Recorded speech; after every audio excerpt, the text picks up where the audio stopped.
Well, I drove down La Cienega, and then I got to the building, and I auditioned, and then I got a call back, and then I got another call back, and then I screen tested, and then I got the part. It was yeah.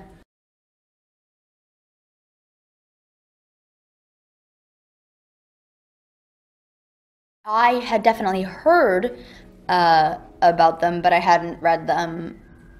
I was previously in another YA book to movie adaptation called Beautiful Creatures, so I was kind of in that world where people were talking about all their what do they call their ships, their when they ship people together, I guess. It's when they really like two people together. I sound like a grandma right now. What's that thing that those kids are saying nowadays? But yeah, I had an idea about it.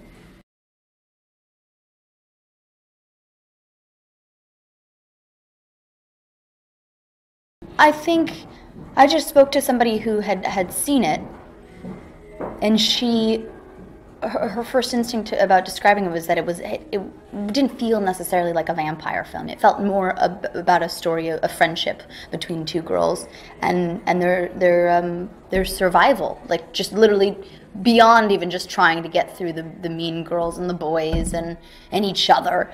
They have these actually threatening forces surrounding them.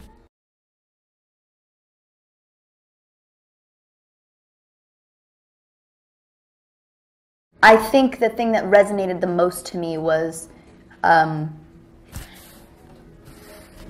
what I really appreciated about the story was that it is about, like I'm going to reiterate, I know it's a bit redundant, but it's a story of friendship between two girls, which is pretty rare, unfortunately, and about them prioritizing each other over a relationship with a guy.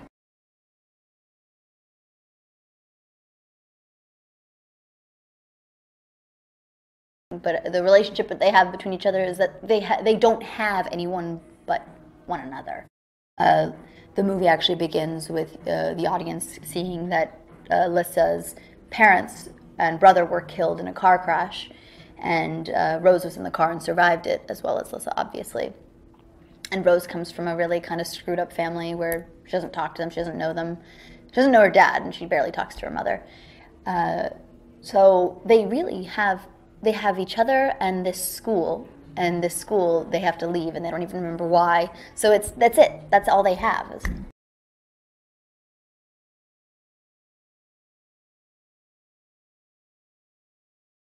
It was really fun. I mean, it's awesome. You get full-time trainers and professionals teaching you how to defend yourself. It's amazing. It was an awesome life experience that I probably never would have done or could afford.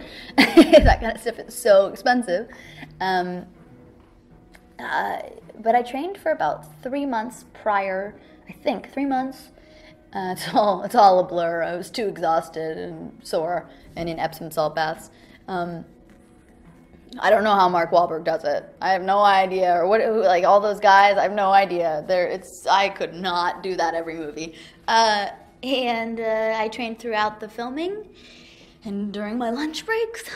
And yeah, it was definitely a new experience to me because I had never even been in a gym.